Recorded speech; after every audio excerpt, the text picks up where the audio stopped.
too difficult a piece and an insistence on perfection are sight reading killers. Okay? We're not going to push forward to something too difficult until you're ready for it. We're going to stay, like I said, on easy pieces. And we're going to do a lot of easy pieces. Don't rush ahead to something before you're ready. Okay? And don't be playing other things outside this piano method that are too difficult. We want to stay within what we're able to do. And we're not going to have an insistence on perfection. Perfection, you know, is great for some things, but not for this, not right now. At least not, well, I'll put that in the next point there. But we're not going to have something perfect before we move on. We're going to have pretty good. Okay, I played this one pretty good. Let's move on. Okay? Because if you stay on it too long and you insist on perfection, you get into that memorization cycle and you're not working on the sight reading anymore. Okay? So don't insist on absolute perfection. Okay? Pauses are okay when you're learning something. You have to pause to figure out what the next note is. That's okay. Those pauses will disappear as we become better readers. Alright. So let yourself off the hook. Next point. Emphasize quantity, not quality. At least whenever you sit down for your 30-minute practice session, we're going to have 3 parts. The first part is going to be the repertoire. And that's the time where you spend just playing through the pieces that you know. And remember, repertoire is what you can play right now. And right now that number should be 0. But as the weeks and months progress, you're going to have quite a few pieces right here that you can play through. And that'll always be what you do first. It's a great confidence builder to sit down and play through 10 or 15 pieces pretty well and get through them and do a good job at them.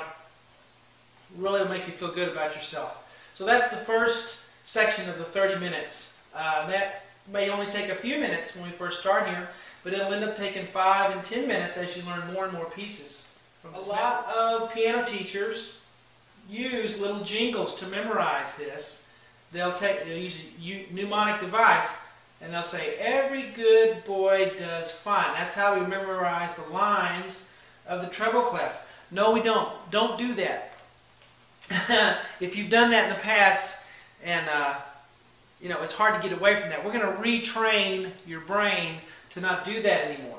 We don't want to learn a jingle. We just want to learn what these are. Okay? There's only 24 of them.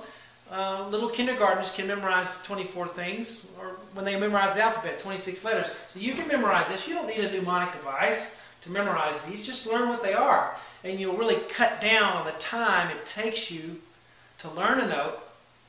And that also cuts down, or that creates speed. Remember, sight reading is the speed at which we perceive. If you're going a little jingle every time, there's no speed there. It makes you slow. We're going to cut out that time with that mnemonic device, and we're just going to learn that the lines of the treble clef are E, G, B, D, and F, E. Also, feel free to pause your video. You don't have to keep up with me on this, okay? That's a great thing about video lessons. Going along, you have some trouble, pause the video, catch up, and then keep moving, okay? All right, top space, G. See why I call it the top space instead of the 4th space? Because if I say 4th, then you got to count to 4. If I just say top space, you say, "Oh, it's a top space." Immediately go to it. G. What's this one? Down one from G. It's good to know it's down one from G, but we also want to know it's on the next to the top line for left hand, which means it's an F. F. Okay?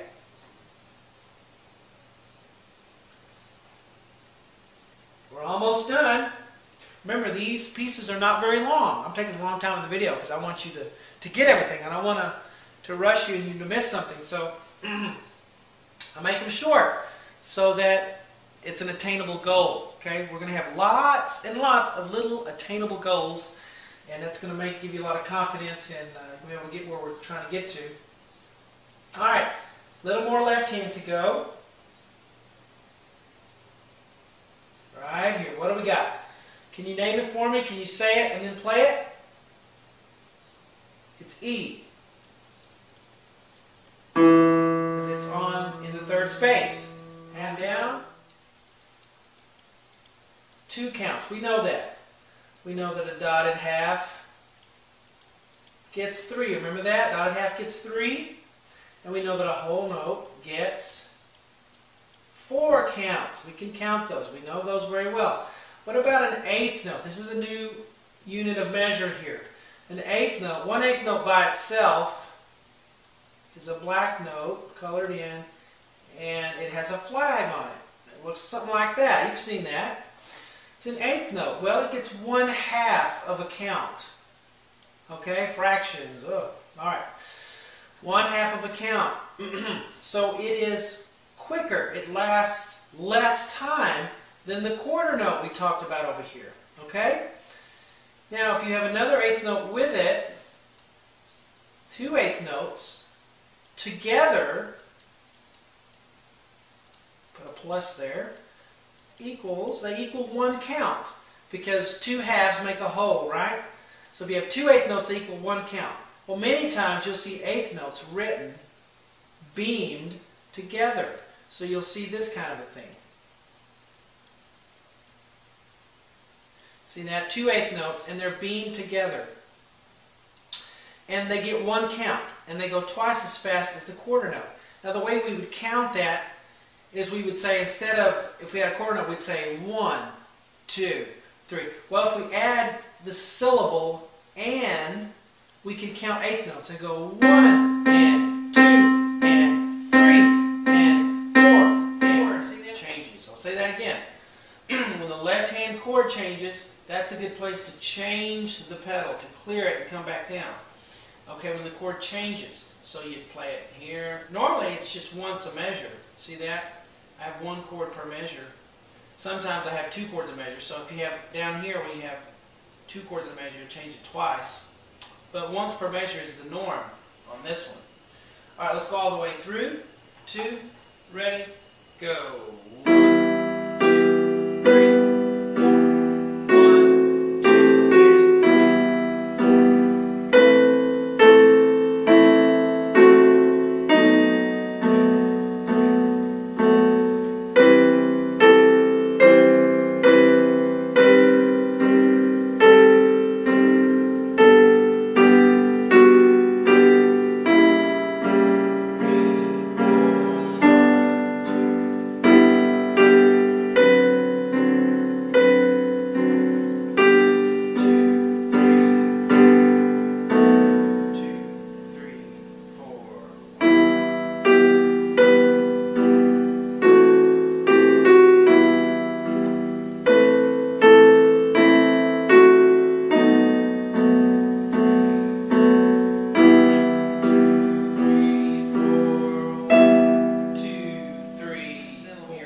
So F, A, C, E flat. You got to play the E flat with your 5th finger, and since it's on a black key, you got to slide in between the black keys. See, slide up in there. Slide your fingers in between. 1, 2, 3, and 5. So you won't play your 4th finger, but 1, 2, 3, 5. You can tremolo it. Remember how we learned to tremolo? If you want to tremolo that at the end, feel free. Now let's zoom out and hear the whole thing.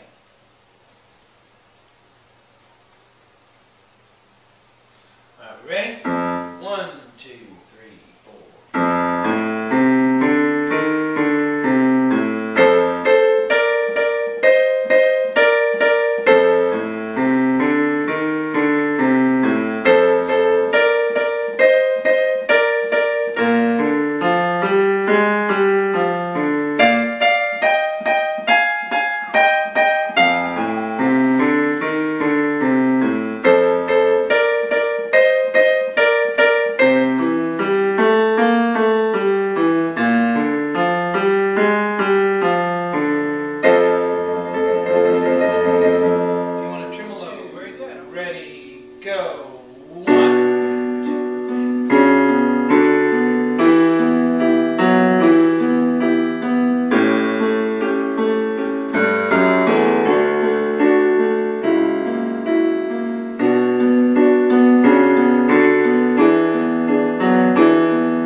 really give us a roadmap and help us to understand music patterns and how chords work.